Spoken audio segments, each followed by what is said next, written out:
AI is absolutely everywhere these days, but should you be leaning on it to get off-market deals in 2025? They've invested $10 million over 10 years developing this product called Nurture Cloud. Jason Mills, real estate agent for Ray White, unpacks how having a real human connection is paramount to securing off-market deals in a world increasingly powered by AI. Buy the agent a coffee. It's a simple thing, but it'll mean a lot. I will find your home if you come to me. It doesn't matter what AI stats give you, this is a real human connection. Go for a busy agent because these guys are hyper connected to the market. In this episode, you're going to learn how savvy investors make genuine connections with agents to secure off-market deals, and how one of the largest real estate agencies in the country is using AI to match properties with you, the buyer. And the reason this is outmoving AI is Because you'll be able to have...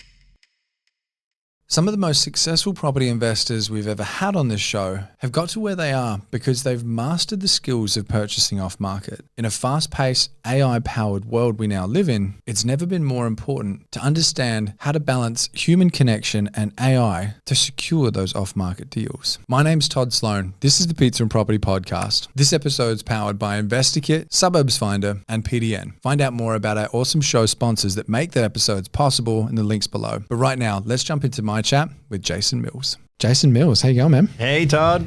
Good, thanks. How are you? Very good, thanks, man. We're talking about AI. We're talking about real estate.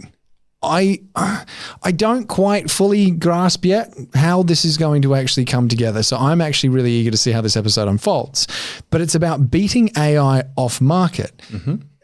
Why are we beating AI? How's AI already infiltrated the real estate sales game and buying game? You may not know it already, but if you buy a new iPhone over the next couple of weeks, AI is going to be integrated and built into your Apple phone. Okay. It is in every aspect of life. When I was in a boutique agency a few years ago, we used to have a little baby AI. Mm-hmm. That was okay. And that was my first sort of introduction to it. I thought, this is a phase. This is going to go away. Mm-hmm. Then when I joined Ray White, they were recruiting me, explaining all the benefits to the working for the company. And they said, Jason, we want to show you our AI. I thought, oh yeah, I've seen that before. Mm-hmm. They've invested $10 million over 10 years developing this product called Nurture Cloud. It is a game changer. This product will... What does it do?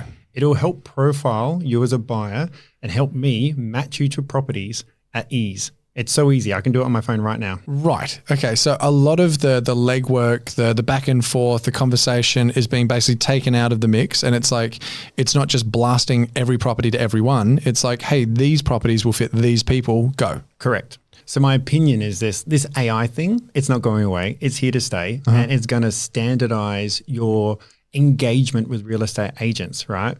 But that's at a machine level. I think you need to get human. Okay, and this is where you've got top 3 tips for anyone that's wanting to really buy off market and secure a deal in the real estate space now coming up against artificial intelligence. Mm-hmm. Man, what's is that the Terminator? Mm-hmm. Yeah. Boom, boom, boom, boom.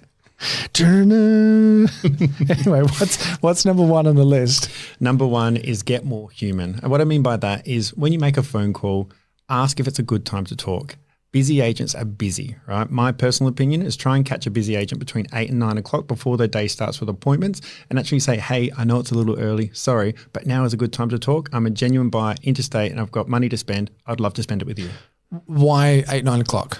Just most agents will be on the road or grabbing a coffee at a coffee shop. They'll be in a more relaxed state of mind and you'll have an opportunity to connect at a deeper level than you will 9 to 5 where they're just churning through phone calls.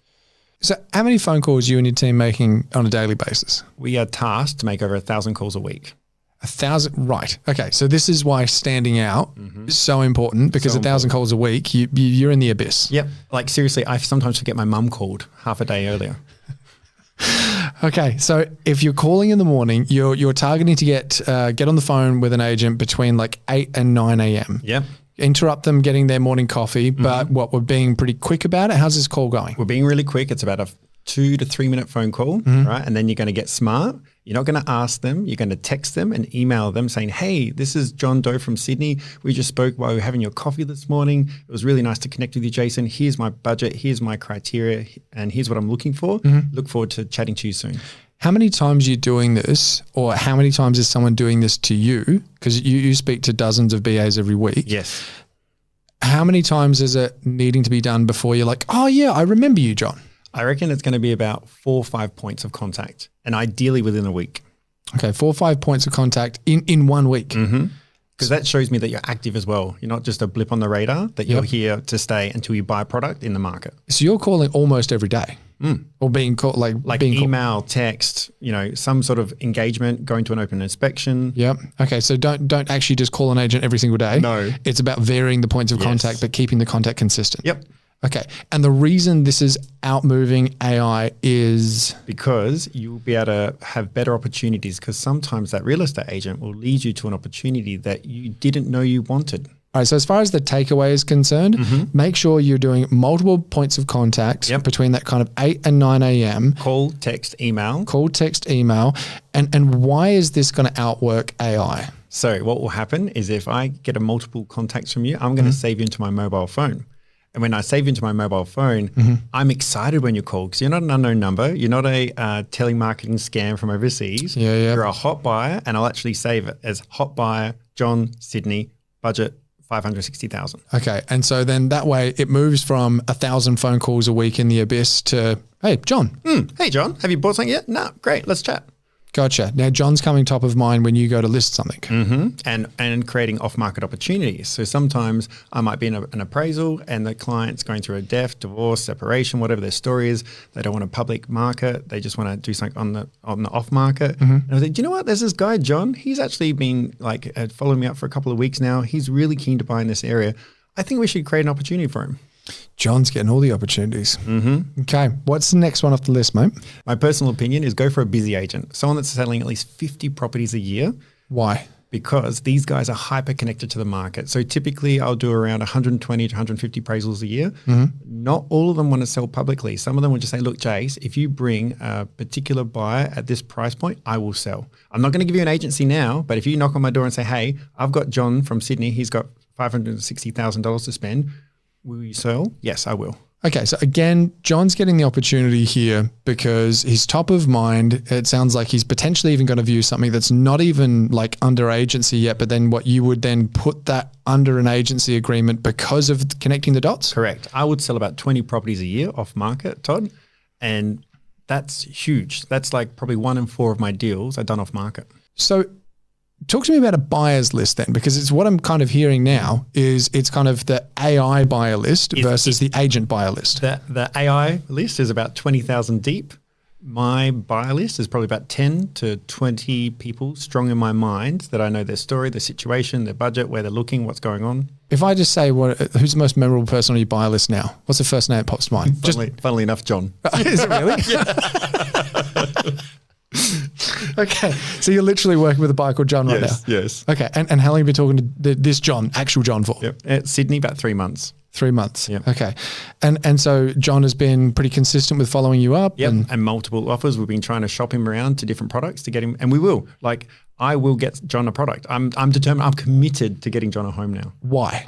We have a human connection, and I care. I actually care, and I know him, and he's now memorable. He's now part of I know that John will serve my clients in getting a deal done. I just got to find the right client. All right. So the takeaway for number 1 is really calling an agent between sort of 8 and 9, making sure that you're getting in before the madness, the 1,000 phone calls a week begins. Now, what's that takeaway for number 2? Is you actually want to get on the real agents list. And what I mean is that the human list. You want to be saved in the agent's mobile phone. You might even be cheeky enough to send your contact card to them so that you can just say, oh, John, say, Jason, I thought I'd make your life easier. Here's my contact card. I look forward to talking to you again soon. You know, like I know this, but I was talking to an agent just before and I didn't text him. And I even thought, I've got to text this dude. I'm glad you and I sat down today because there's a few things I've got to do as soon as we stop recording. It helps a lot because what will happen is I'll always go through my missed call list first, and then I will address text messages when I get some downtime later in the day, and I will still respond, but it might be even after hours, but that'll help me finish that task off. All right, man. What is the third and final one on the list? So the third tip, Todd, is the law of reciprocity. Law of reciprocity. Okay. How's this coming to it? All right, let me just read a quote for you here. The law of reciprocity. The person who usually gives first usually ends up with the most. Okay. I can already tell you there's going to be a whole bunch of people that are listening now going, but you want me to give stuff to an agent as well? Yes, I do. Yeah, that is my selfish homework for you listeners out there. Okay, expand on this. How does this work in helping get someone into an off-market deal? All right. So number 1, we've called, we've texted, we've emailed. I'm John from Sydney. then I've become memorable. I've now been kind of in Jason's life for a couple of weeks. And now I'm actually going to make that final step and fly down to Adelaide. And I'm going to say, hey, Jace, I'm in town for a couple of days. I would love to catch you for a quick coffee. Coffee's on me. I'll come to your office or somewhere close to you that's convenient for you. Let's have a quick chat. Can I just say the last part of what Jason just said is probably one of the most important, and I'm sure you echo that. I can see you on my peripherals nodding right now as well. That can I like come to you, the coffee's on me, like making it easy for the agent. Because if it's like, hey, do you want to drive out like half an hour to me? And then all of a sudden it's taken 2 hours of the agent's day. Never going to happen. But if you're just quickly meeting at the cafe that's next to the office, it's like the likelihood of that happening, totally different. Yep. And then your memorability factor goes through the roof. I will find your home if you come to me. And it's just cost you $14 for a couple of coffees. Yep. Yeah, well, it depends on where you are. Yeah, it's $8 for a long black in hotel lobbies now. Yeah, God. All right, so you're actually going boots on the ground and you're now moving the conversation from I'm a person, I'm consistent, I'm real, to I'm on the buyer list, to now I'm a human being in front of you. It doesn't matter what AI stats give you. Like this is a real human connection. Yep. I've bought you a coffee. That's hence kicking in that law of reciprocity. Yep. I've kind of done something for you. Yeah. Now, dude, I've bought you a coffee. Now get me a house. Yeah, no, it's a fair trade. Yeah, sure, why not? Yeah, I say to go for a coffee after this. I say to my buyers, if you come to 10 of my open inspections, I'll give you one for free. It's true, mate. Okay, so as far as the takeaway for this, it's a pretty obvious one. It is like buy the agent a coffee. Buy the agent a coffee. It's a simple thing, but it'll mean a lot because it's a cherished moment. Like I'll only have one coffee a day now, Todd. When I have that one coffee, I cherish it. I love it. And if you can come to me at 8:30 on my way to work and I can have a coffee with you before work, I'm going to be your friend for life. Who's the last person that took you out for a coffee? John. This is sounding too convenient. No, it's true. As you can see, that's why he's top of mind.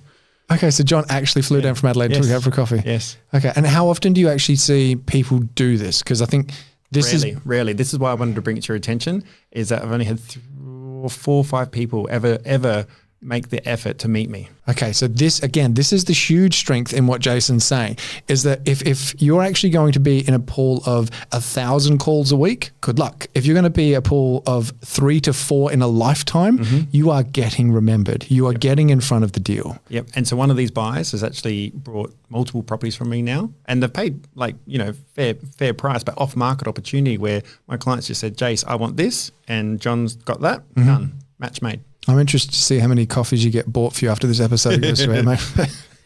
All right, so as far as beating AI, be memorable, be human, follow up, and kick into gear the law of reciprocity, because it sounds like to me that is probably the biggest one to take away if you really want to stand out. Yep, I agree, Todd. Love it. Jason Mills from Ray White Real Estate, thank you so much for jumping on the show. Pleasure. Thanks, Todd.